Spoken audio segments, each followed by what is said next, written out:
Have you ever wondered why some lives echo through history, while others fade quietly into dust? Why some people, born with little more than hope, rise to build legacies that outlive centuries, while others, with every advantage in their hands, squander their chance? What makes the difference?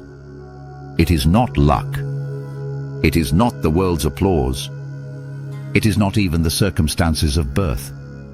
The difference is in the tools. The tools we choose. The tools we sharpen. The tools we carry into every day, every trial, every dream. Because the greatest wealth is not what you hold in your pocket. The greatest wealth is what you hold within. This is Daily Drive Dose.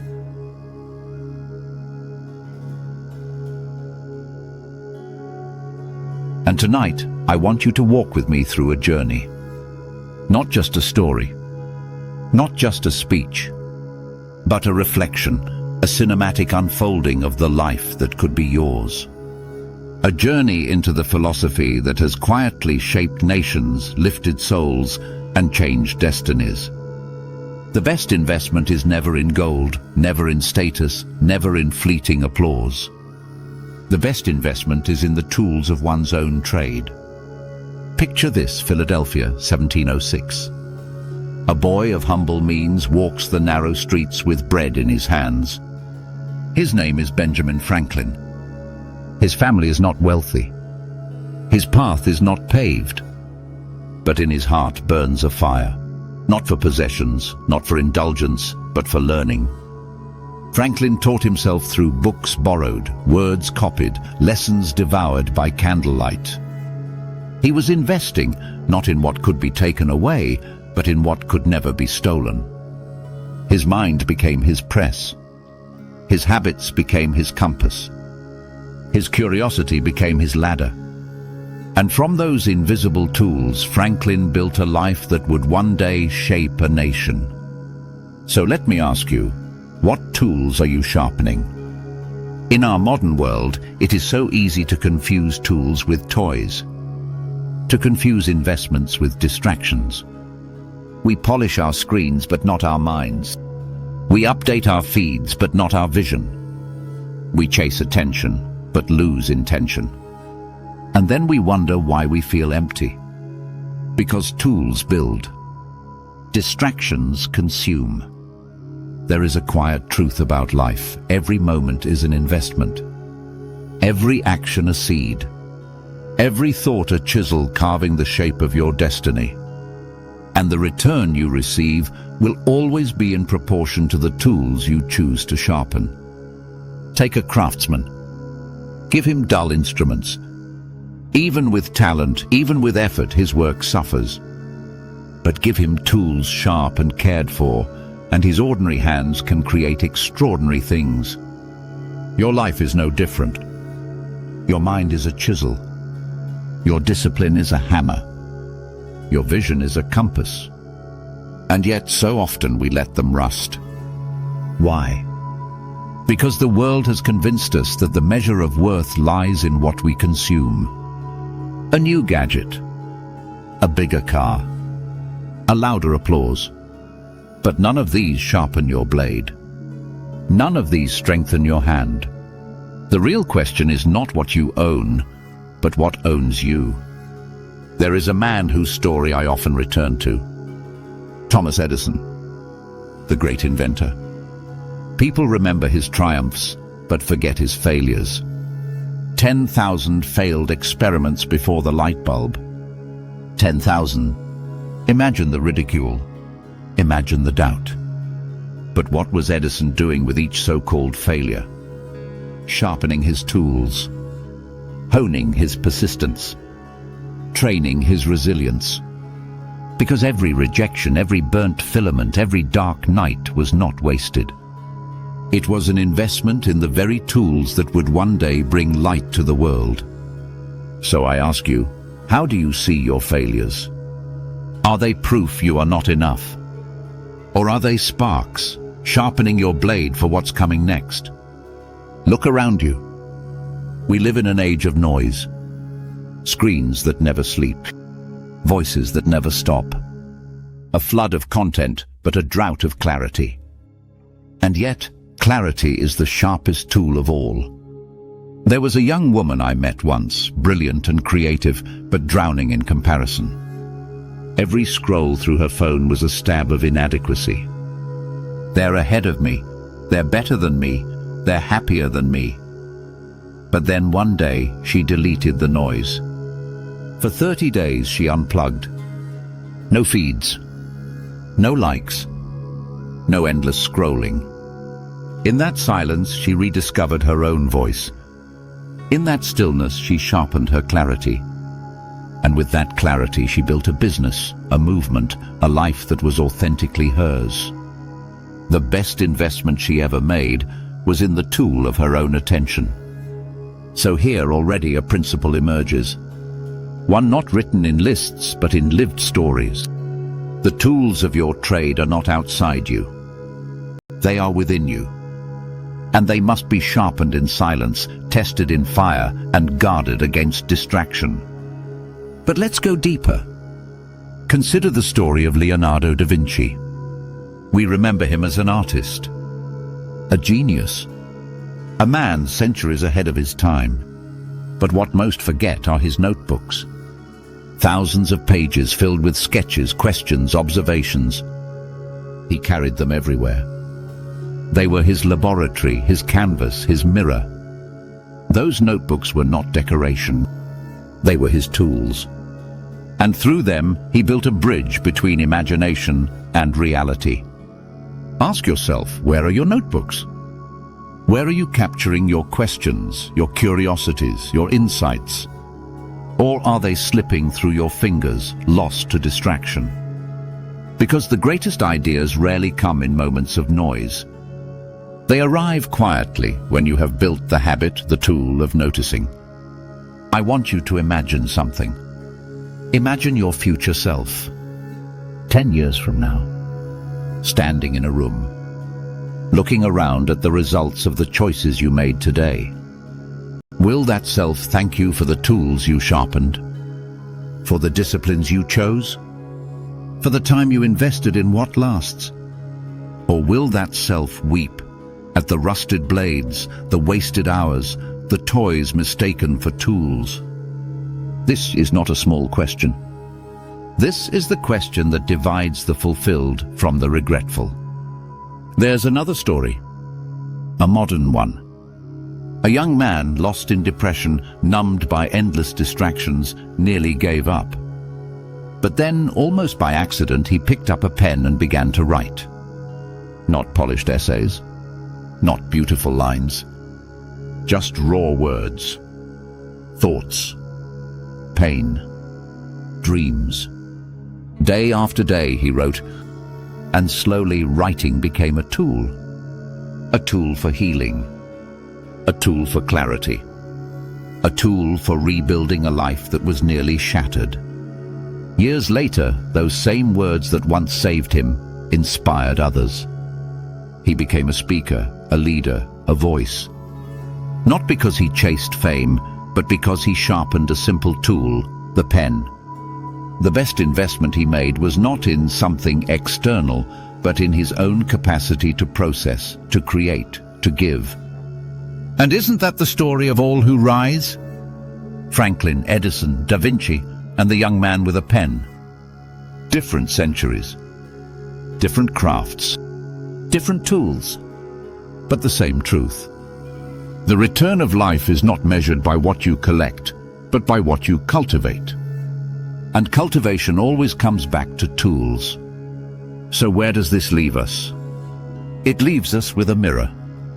Because this message is not just about Franklin or Edison or some distant story. It is about you. You right now, listening. What tools have you neglected? What blades have grown dull? What instruments of your own destiny lie rusting in the corner, while you polish distractions that will never last? Because here is what you must know. The world will tempt you to invest everywhere but within. In consumption, in appearances, in validation. But the quiet truth is this: When you invest in your tools, you invest in your freedom. And freedom is the only wealth that endures.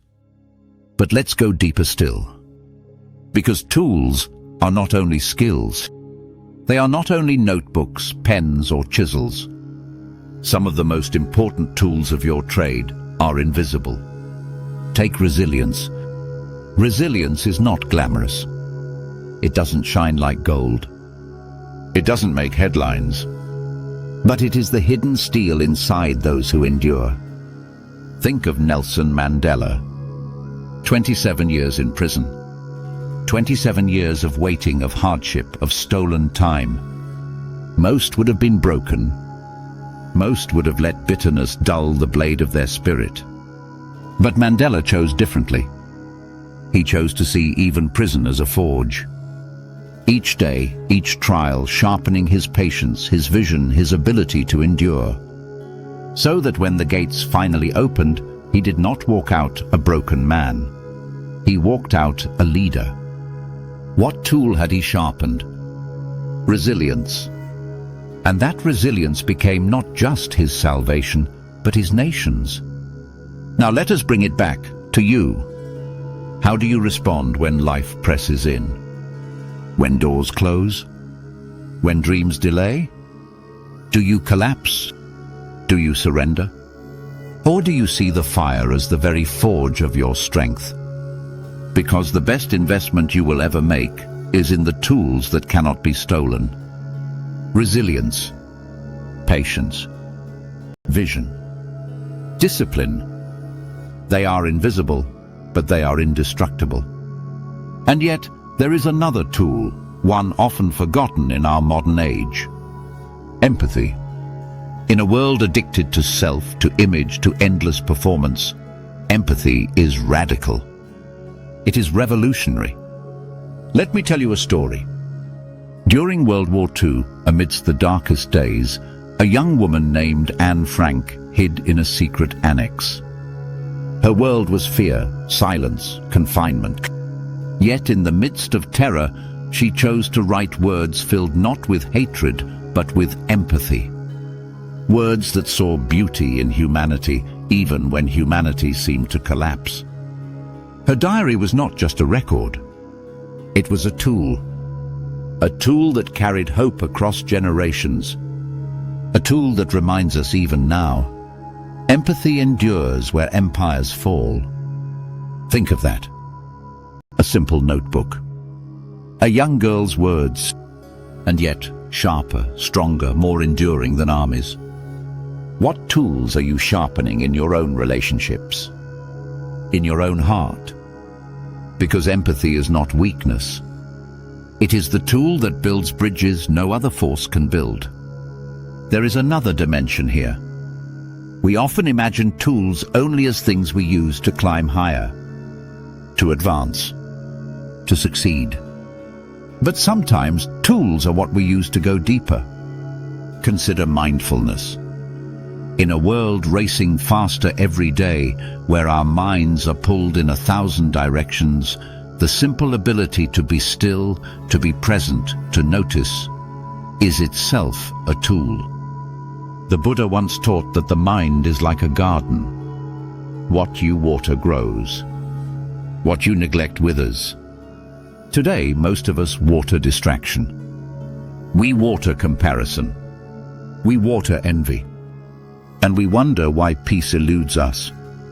But imagine if you invested instead in stillness, in focus, in mindfulness.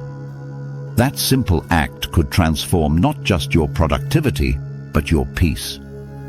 Because the mind left untended rusts, but the mind sharpened in stillness cuts through chaos. And so the principles reveal themselves, not in lists, not in lectures, but in stories, in lives, in echoes across centuries. Invest in your mind. Invest in your resilience. Invest in your empathy. Invest in your clarity. Invest in your discipline. Because the best investment is always in the tools of your own trade. But I want to take you now to one final story. It is not of Franklin or Edison or Mandela. It is of a man unknown, a carpenter in a small town. His life was ordinary. His tools were simple: a hammer, a saw, his hands roughened by labor. He never became famous. He never held wealth. He never traveled the world. And yet, day after day, he sharpened his tools. Not only his instruments of wood, but his instruments of character. He worked with honesty. He treated others with kindness. He lived with integrity. Years passed. His children watched. His neighbors noticed. And when he died, the town gathered. Not to celebrate his possessions, for he had few. Not to marvel at his status, for he had none. But to honor his life. Because in sharpening the tools of his own trade, he had shaped more than wood. He had shaped lives. And isn't that the truest legacy? Not what we own, not what we display, but what we give. So I ask you again, with all the weight of this journey behind us, what tools are you sharpening? In your mind, in your craft, in your heart. Because whether you realize it or not, every day you are making an investment. Every thought you choose, every habit you form, every silence you embrace. And those investments will either sharpen you or dull you, free you or bind you, build you or break you. The best investment is not out there. It is in here. Not in possessions, not in appearances, but in the quiet daily sharpening of the tools of your own trade. So where do we end this journey? We end where we began, with a question. When your life is measured, when the applause has faded, when the toys have rusted, what will remain? The answer will not be the things you bought. It will be the tools you built, the character you sharpened, the resilience you forged, the wisdom you carried, the love you gave. That is your wealth. That is your legacy.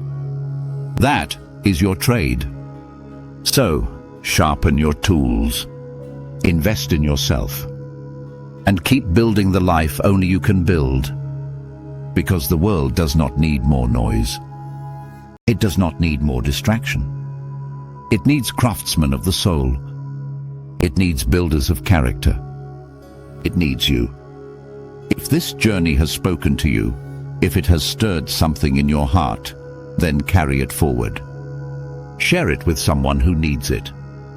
Because sometimes a single story, a single spark, can change the course of a life. This is Daily Drive Dose. And if you wish to walk this path again, I invite you. Like, share, subscribe. Not as an obligation, but as a way of keeping this fire alive. Until next time, sharpen your tools and never stop building.